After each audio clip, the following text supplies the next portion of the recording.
జై శ్రీరామ్. అందరికీ నమస్కారం. నేను మీ ప్రదీప్ని. వెన్నునొప్పి ఇప్పుడు మరొక భయంకరమైన సమస్యగా తయారైంది. దీనికోసం మనం ఎన్నో ప్రయత్నాలు చేసి విఫలమైనా కూడా మీరేం బాధపడకండి. నేను మీకోసం ఒక అద్భుతమైనటువంటి మందులు తీసుకుని వచ్చానమాట.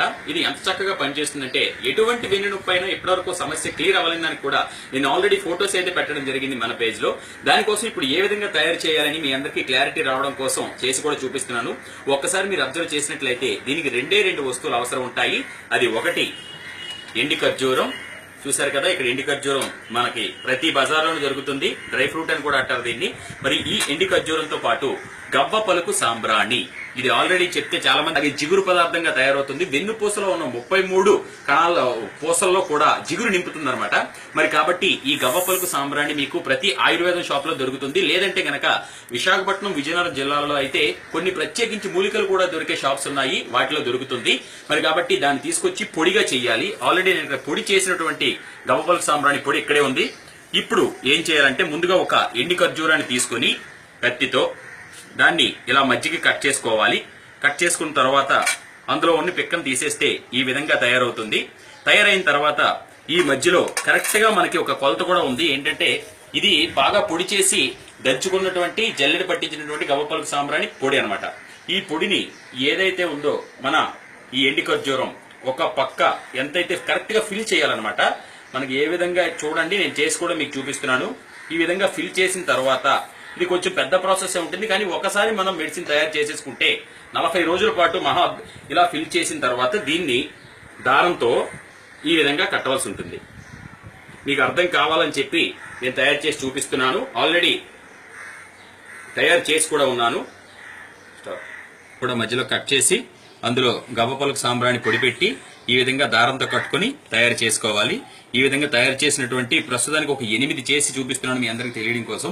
తరువాత మైదా పిండి ఏదైతే ఉందో ఆ మైదా పిండిని కొంచెం నీళ్లేసి ఈ విధంగా ముద్దగా కలుపుకోవాలి. కలుపుకున్న తర్వాత కొంచెం ప్రాసెస్ ఎక్కువగా ఉంటుంది, కానీ ఫలితం కూడా అంతే ఎక్కువగా ఉంటుంది. ప్రతి దాన్ని కూడా ఈ ఉన్నటువంటి ఈ పలుకును తీసి ఈ మైదా పిండి ముద్దతో ఈ విధంగా కవర్ చేసుకోవాలి. ప్రతి దాన్ని కూడా గవ్వ పలుకు సాంబ్రాణి పొడి నింపిన ప్రతి ఎండి ఖర్జూరాన్ని దారంతో కట్టిన తర్వాత మైదా పిండి ముద్ద మనం కలుపుకున్నాం కదా, ఈ ముద్దతో ప్రతి పలుకుని ఈ విధంగా కవర్ చేసుకోవాలి. ఈ విధంగా తయారు చేసుకున్న తర్వాత వీటిని నిప్పుల మీద కాల్చాలి నిజానికి, కానీ డైరెక్ట్ గా ఫైర్ లో కాల్చిన ప్రాబ్లం లేదు. వీటిని ఈ విధంగా పెట్టుకుంటాము. ఏవైతే మనం ముందుగా మైదా పిండితో చేసినటువంటి ఈ కవచాన్ని ఉన్న ఈ పలుకుల్ని ముందుగా నిప్పుల మీద పెట్టుకోవాలి. మరి ఇప్పుడైతే అందరికీ నిప్పులు అవైలబుల్ గా ఉండవు కాబట్టి ఈ విధంగా రోటీలు కాల్చుకునే దాని మీద కూడా పెట్టి ఫుల్ గా బాగా కాలాలన్నమాట. బాగా కాలితే మనకి లోపల ఉన్నటువంటి గవ్వ పలుకు సాంబ్రాణి పొడి అలాగే ఈ యొక్క ఖర్జూరం కూడా బాగా ఉడుకుతుంది. ఉడికిన తర్వాత ఏమవుతుందంటే అది దాంట్లో మెల్ట్ అయ్యి కలిసిపోతుంది. కలిసిపోయిన తర్వాత మనకి లోపలికి వెళ్లి వెన్నుపూసకి తగ్గట్టు బలం, ఎంత బలం అవసరం ఉంటుందో అంత బలాన్ని మనకు అందిస్తాయి. అయితే వీటిని బాగా కాల్చాలన్నమాట. కాల్చి ఎంత బాగా కాల్చాలి అంటే లోపల ఉన్నటువంటి ఆ మెడిసిన్ పూర్తిగా ఉడకాలి. పొయ్యి మీద బాగా కాల్చిన తర్వాత ఈ వర్ణం వచ్చిన తర్వాత అవి లోపల ఉన్నటువంటి పలుకు ఉడుకుతుందనమాట. ఈ విధంగా ప్రతి ఒక్కదాన్ని పలుకు తీసేసి దీని లోపల కాలుతుందనమాట. పలుకు తీసేసి ఈ దారాన్ని కూడా మనం పూర్తిగా తీసేసి దంచుకుంటే, దాన్ని కలవంలో దంచుకుంటే గనక మనకి ఒక ముద్ద తయారవుతుంది. ఈ కాల్చినటువంటి తోలు ఒలిచేసిన తర్వాత ఈ విధంగా తయారవుతుంది. దీని గనక మనం కలవంలో వేసి నూరితే చూడండి, దగ్గర నూరిన తర్వాత ఈ విధంగా తయారవుతుంది అనమాట ముద్ద.